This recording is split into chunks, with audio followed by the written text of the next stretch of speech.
Thank you so much for joining us. November is Lung Cancer Awareness Month.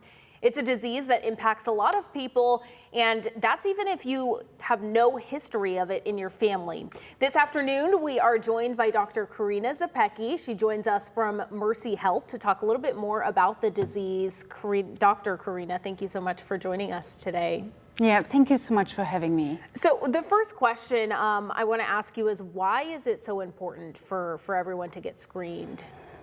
As we know, lung cancer is one of the most common cancer deaths in the United States. And the importance is that lung cancer is most likely detected at a very late stage. So if the patient has symptoms, shortness of breath, exertion, shortness of breath, cannot do what he needs to do, bloody sputum, most likely goes to the doctor, has maybe chest x-ray, and they found a cancer late stage. And of course, every cancer which is found at a late stage cannot get treated proper. And so the surveillance is very short. Why is it typically found at a late stage as opposed to earlier stages? Because a lot of patients, especially smokers, with the screening is targeted at, they do not know about the new screening, CT lung cancer screening.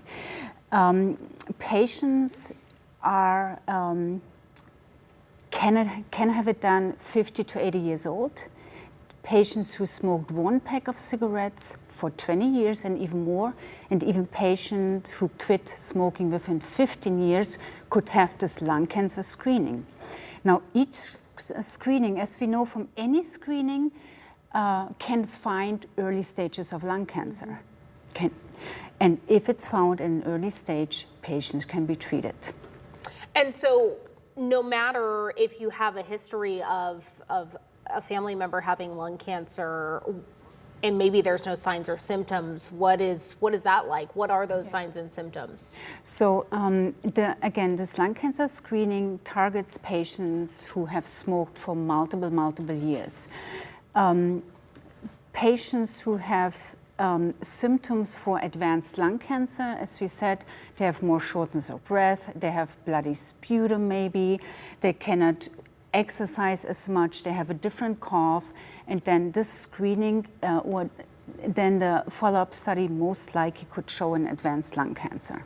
And so the people who are most at risk are typically smokers? Yeah, typically 80% of all lung cancer is caused by smoking, tobacco abuse. Yes. Okay, and so what is this, you've talked about the screening that you all have. What does the screening consist of?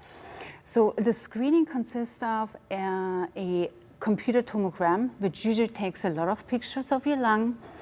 The radiologist then can see the lung structure and any changes with the lung structure.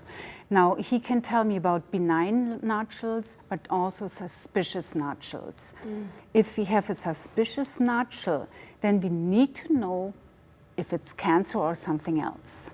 And you are, when we were talking earlier, you're kind of this first line of people finding out about their cancer diagnosis, correct? Yes, people usually, when they have a primary care physician, they go once a year for a physical exam.